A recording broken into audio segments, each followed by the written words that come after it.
दूंगा, उस आदमी ने देश को बेचने का काम किया। ये लोगों में जाकर के गांव ढाणी खेत खलियान वार्ड में हमको बतानी पड़ेगी बात।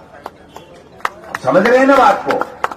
किस प्रकार से एक बहुत ही दुस्साहस के साथ में पूरे देश के लोगों के साथ में, उनके हितों के साथ में कुठाराघात करके और एक व्यक्ति विशेष को अपने राजनीतिक फायदे के लिए, अपने चुनावी फंडिंग के लिए इन्होंने किस प्रकार से बेजा फायदा देकर के देश के लोगों के साथ में धोखा किया है, ये बात हमको सबको गांव ढाणी खेत खलियान में बतानी पड़ेगी। ये मैं आपसे निवेदन करना चाहता हूं। जब देश के पार्लियामेंट में, राज्यसभा में राहुल गांधी जी, हमारे नेता और खड़गे साहब ने और तमाम एमपी साहिबान ने, प्रमुख विपक्षी पार्टियों ने जब उनसे मांग की, तो देश के प्रधानमंत्री ने जब उनका उद्बोधन था, 2-2.5 घंटे पता नहीं कितने बोले होंगे, एक शब्द इस अडानी घोटाले के बारे में नहीं बोला, एक शब्द किस प्रकार से एसबीआई बैंक क्रैप्ट होने की ओर जा रहा है उसके बारे में नहीं बोला, और एक शब्द जो इनको एयरपोर्ट दिए गए, विदेशों में इनको जिस प्रकार से काम दिलाया गया अपने प्रभाव का इस्तेमाल करके देश के प्रधानमंत्री जी के द्वारा, उसके ऊपर एक शब्द नहीं बोला। ये अडानी घोटाला क्यों हुआ, ये बहुत बड़ा उद्योगपति कैसे बना, अचानक रातों रात कैसे हो गया, इन सब का केवल और केवल एक जवाब जेपीसी होनी चाहिए, नहीं होनी चाहिए, इन सब बातों का एक जवाब देश के प्रधानमंत्री ने दिया कि इस देश को कांग्रेस पार्टी के नेताओं ने जब शासन रहा तो पीछे ले जाने का काम किया।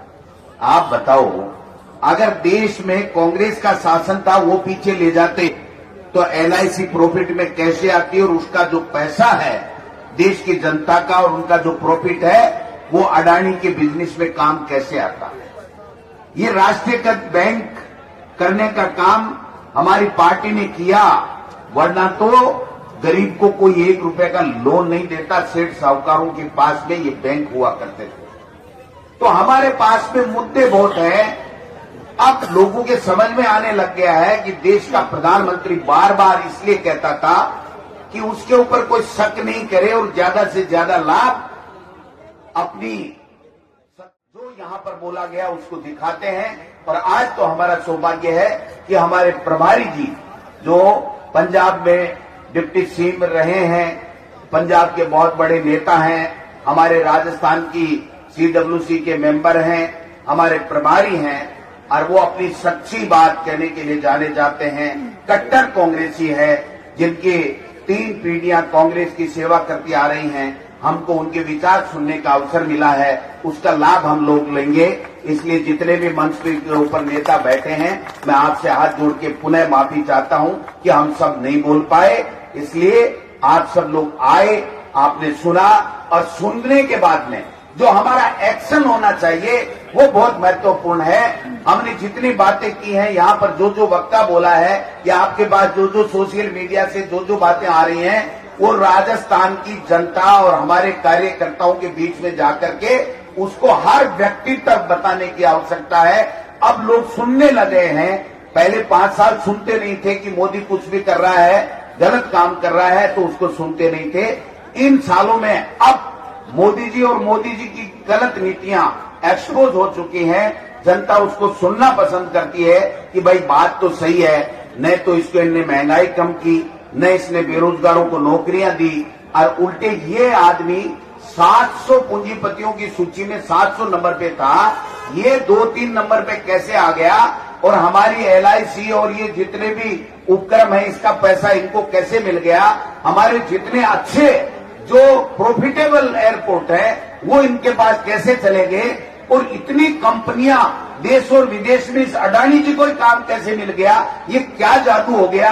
ये जादू है केवल और केवल नरेंद्र मोदी जी और उसकी सरकार के द्वारा इनको गलत रूप से प्रोटेक्शन देकर के देश की जनता की गाड़ी कमाई है, उनको दिलाना है प्रत्यक्ष रूप से।